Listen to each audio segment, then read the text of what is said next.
Hey everyone, Brick City Brown Chick coming at you with a short topic for the week.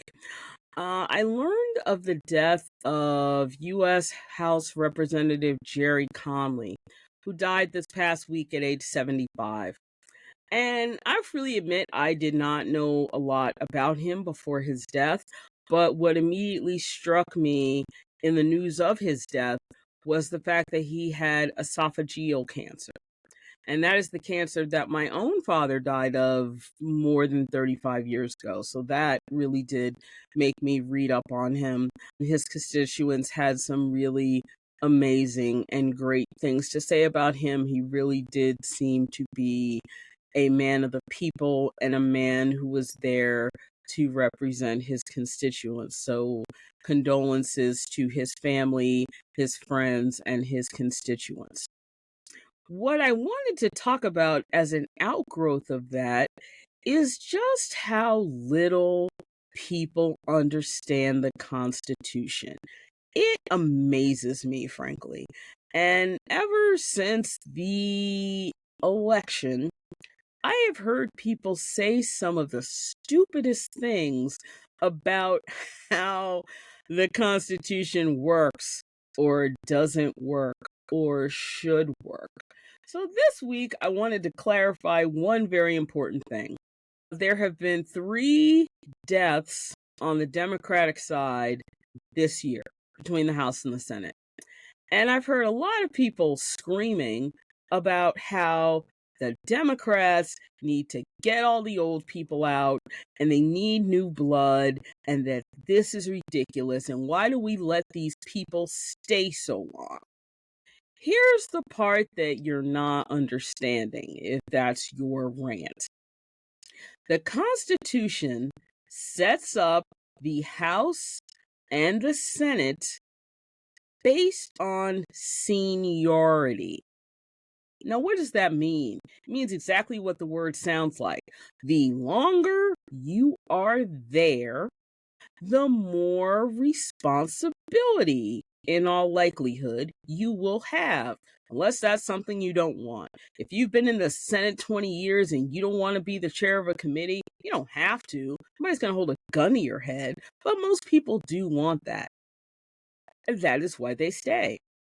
The longer you stay, as long as your party is the party in power, and the party in power is the party who has the most senators or the most representatives, then you get to become the chair of a committee.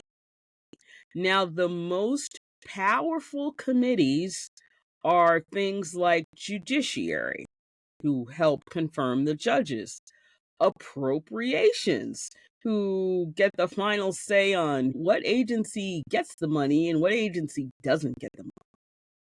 Those are jobs that people covet, that people want.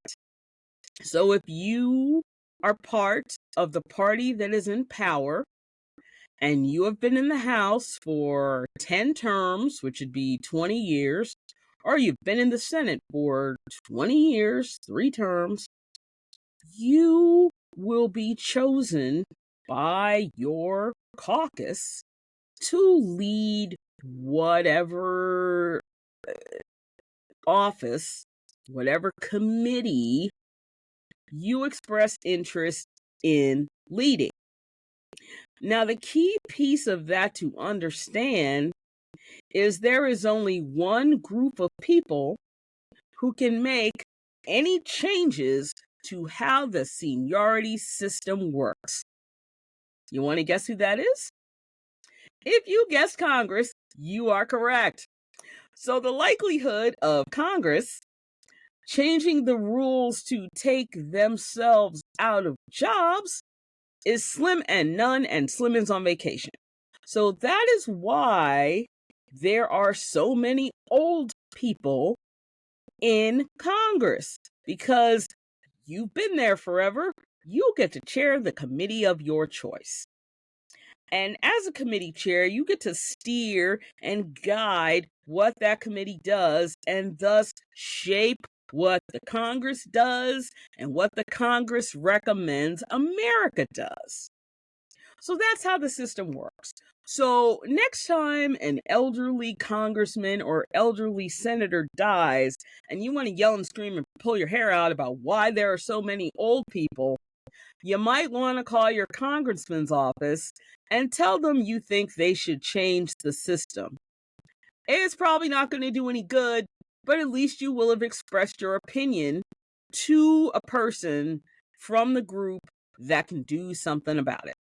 I want to thank everybody for listening to my short rant this week, and I will return to you next week with long form content. Take care.